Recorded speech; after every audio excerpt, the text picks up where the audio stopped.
지금 대한민국에서는 총성은 없지만 치열한 체제 전쟁이 전개되고 있습니다. 일종의 내전 상태입니다.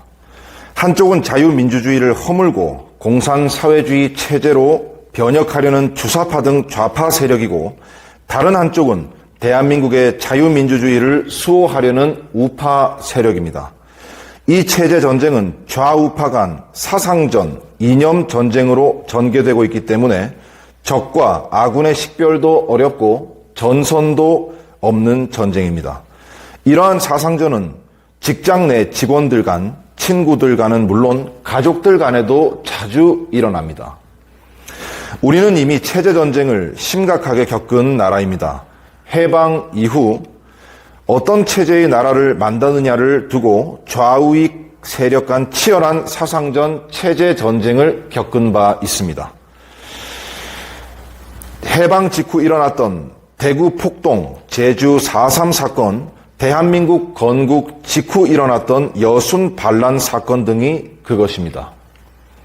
북한의 남침으로 시작된 6.25 전쟁은 세계 전쟁사에서도 가장 참혹한 전쟁이라고 평가될 만큼 민간인 피해가 컸던 전쟁입니다.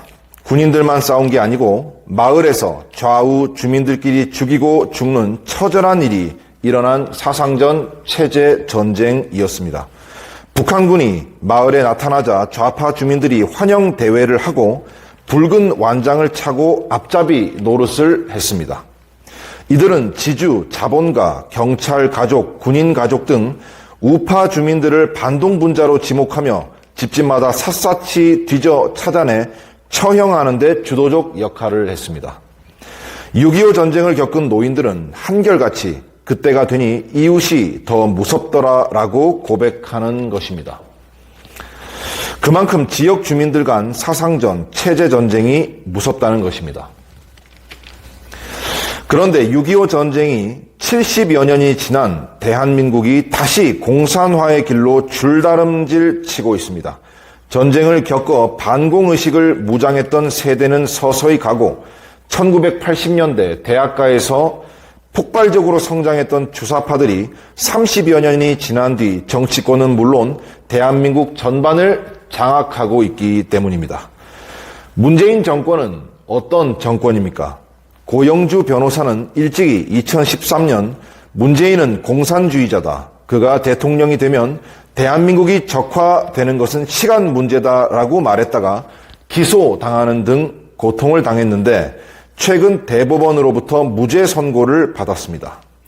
이렇듯 문재인 대통령은 2010년에 쓴 자서전 운명에서도 자신의 사상관을 드러냈는데 남베트남이 공산화될 때 희열을 느꼈다거나 노무현 정부 때 간첩을 잡는 국가보안법을 없애지 못한 것이 가장 뼈아팠다라고 하는 대목이 있습니다. 그가 대통령이 된 후 우파 세력을 적폐청산이라며 숙청한 후 자신감을 가진 듯 평창 동계올림픽 개막식 연설에서 김일성이 가장 심혈을 기울였던 지하 간첩 조직인 통일혁명당의 주모자 신영복에 대해 존경하는 한국의 사상가 신영복이라고 세계 만방에 공개했습니다. 바로 그때 더불어민주당에서는 헌법 개정안을 발의했는데 자유민주주의 헌법을 인민민주주의 헌법으로 고치려 했습니다. 자유민주적 기본 질서라는 용어에서 자유라는 글자를 삭제한 바 있고 양심의 자유를 사상의 자유로 교체를 했습니다. 사상의 자유를 헌법에 명시하는 순간 국가보안법은 사라지고 공산주의, 사회주의, 주체사상 등 북한의 사상이 아무 조건 없이 교육, 선전, 조직하는 자유가 보장되는 것입니다. 문재인 정권은 헌법 개정이 무산되자 법률, 명령, 조례 등 다양한 우회적 방법으로 체제 교체 작업에 돌입했고 문재인 정권기 내내 속도를 늦추지 않았습니다. 좌익 운동권 출신인 김문수 경사노위원장은 빨리 간파를 했습니다.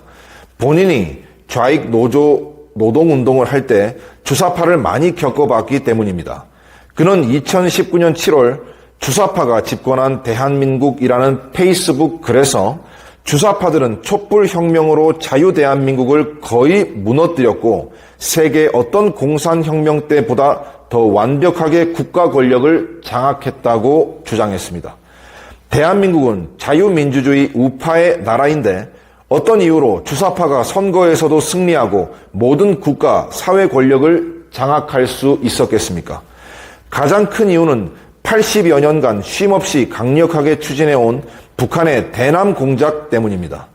북한의 대남 공작 전략을 수립했던 김국성 선생에 따르면 그간 북한의 직파 간첩 규모가 15만 명이라고 했고 그들에게 포섭된 간첩은 10배인 150만 명은 될 것이라고 추측했습니다. 직파 간첩과 포섭된 간첩에 의해 직간접적으로 영향을 받은 국민들의 수는 감히 상상하기 힘듭니다. 상당수 국민들이 알게 모르게 영향을 받고 있다고 보아야 할 것입니다.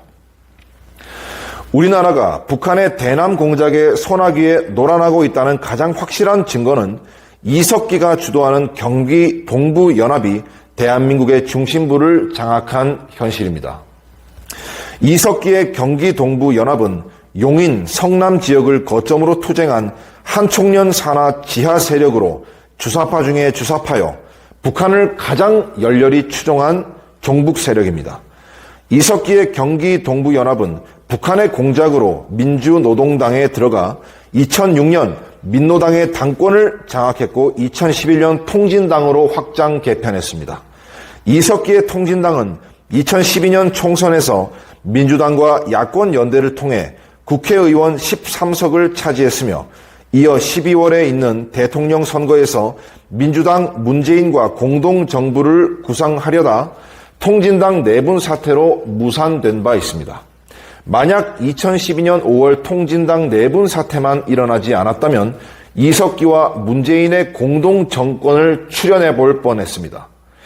이러한 2012년 총선 대선 전략이 북한의 지령이었다는 것은 2011년 8월 적발된 왕재산 사건에 이미 드러나 있습니다. 이석기가 2013년 8월 RO 사건으로 구속되었고 8년간 교도소에 갇혀 있었음에도 불구하고 이석기의 경기 동부연합은 점점 세력이 대한민국 전체로 확대된 상태입니다. 이석기의 경기 동부연합은 이재명과 함께 대한민국 제1정당인 더불어민주당을 장악했고 정부에 버금가는 민노총마저 장악했습니다.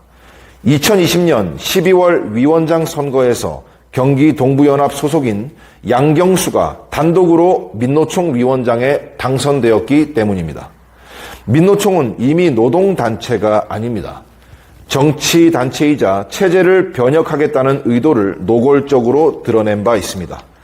사회 대전환, 주택의 50% 국유화, 주한미군 철수를 선포했고 윤석열 대통령을 끌어내리고 정부 전복을 노리고 있습니다. 이미 체제전쟁을 선포한 것입니다. 윤석열 정부도 민노총과의 싸움이 단순한 노동단체와의 대결이 아니라 반체제 세력과의 체제전쟁이라는 사실을 알아차리고 적극 대응하고 있는 것은 다행입니다. 그런데 우리 국민의 다수는 체제가 바뀌는 심각한 상황인 줄 모르고 아직도 여전히 자유민주주의 체제가 잘 유지되고 있는 줄 착각을 하고 있는 것입니다. 왜 그렇겠습니까? 문재인 정권이 국회나 지방의회를 통해 법률이나 조례라는 합법적인 방법으로 바꾸고 있기 때문입니다. 그러나 북한이 공산화를 할 때도 토지개혁령이나 중요산업 국유화령 등의 법령을 통해 합법적 형태를 취하며 공산화했던 것처럼 동유럽 국가들도 공산화 과정에서 정당, 선거, 의회, 의결을 통해 헌법과 법률을 합법적으로 바꾸며 공산화를 추진한 바 있습니다. 베네수엘라 차베스도 1998년 선거로 정권을 잡은 후 49개의 법률을 바꾸어 사회주의 체제로 변혁했습니다. 국회에서 만든 법률에 의해서도 얼마든지 체제 변혁을 할 수 있다는 점을 우리는 명심해야 할 것입니다. 문재인 정권은 지난 5년 동안 4,025건의 법률을 개정했고 제한된 법률안 수만 해도 2만 3천여 건이 넘고 8만 건 이상의 조례를 개정했습니다. 그 법률안 조례안 하나하나 안에 자유민주주의 체제를 허물고 인민민주주의, 프롤레타리아 좌파 독재 체제를 거쳐 공산사회주의 체제로 변혁하려는 무서운 독소 조항들이 수없이 스며들어 있습니다. 검수완박법, 국가정보원법, 경찰정법, 자치경찰제, 이런 문재인 정권의 개정한 법안 전체를 대상으로 샅샅이 분석해 그 독소 조항들을 완전히 제거해야 합니다. 조례도 마찬가지입니다. 현재 조례에 의해 시행되고 있는 주민자치회, 마을교육공동체, 마을경제공동체 등도 그 안에 좌파 마을 활동가들이 읍면동을 장악하도록 하는 장치들을 무수히 심어 두었습니다. 이같이 좌파 세력이 박아놓은 반대한민국적 족쇄들을 뽑지 않고서는 대한민국의 자유민주주의 체제는 오래 유지되기 힘들 것입니다. 전복된 대한민국을 다시 회복하기 위해서는 단순한 개혁으로는 불가능하고 혁명적 조치가 있어야 하는 것입니다. 우선 대한민국에 박혀있는 법률, 조례 등 체제 변혁적 입법들을 제거하려면 우선 총선에서 우파 정당이 200석 가까운 의석을 차지한 후 입법 혁명을 강력히 추진해야 합니다. 그래야 잘못된 사회주의 악법들을 제거하고 대한민국을 정상화시킬 수 있습니다. 우파 정당이 200여 석을 차지하려면 우선 국민, 유권자의 다수가 이 문제의 심각성을 깨달아야 합니다. 그래서 자유마을 운동이 필요한 것입니다. 그러면 어떻게 주민들을 깨우칠 수 있겠습니까? 대한민국 3,506개 마을에서 좌파 세력의 실체를 꾸준히 알리는 주민 깨우기 운동이 가장 효과적입니다. 대한민국 국민들 속에는 6.25 전쟁의 결과로 각인된 반공기저 정서가 깊이 내재되어 있습니다. 공산주의는 안 된다는 사상적 각성이 노인 세대에 깊이 각인되어 있습니다. 젊은 세대들도 자유민주주의를 좋아하고 북한과 같은 공산사회주의 체제를 싫어합니다. 그럼에도 불구하고 좌파 세력이 모든 분야에서 우세를 점한 것은 일반 국민들이 진보 세력, 민주 세력, 평화 세력 등으로 포장한 반체제 세력의 실체를 잘 모르고 있기 때문입니다. 그들의 정치적 속임수에 속아서 그렇습니다. 그래서 주민 깨우기 운동이 필요한 것입니다. 자유마을 운동을 통해 대한민국은 체제 전쟁 중이다. 다시 마을로 가는 체제 전쟁 등의 소책자 교육 자료를 배포함은 물론 주민 깨우기 운동을 적극적으로 전개해 나가야 합니다. 주민들에게 알려야 할 사항은 두 가지입니다. 하나는 현재 대한민국은 심각한 체제 전쟁 상황임을 알려 위기의식을 갖도록 하는 것입니다. 두 번째는 체제 위기를 가져오는 세력이 민주 세력, 진보 세력으로 거짓 포장하고 있는 주사파 등 반체제 세력이라는 사실을 국민들에게 일깨우는 것입니다.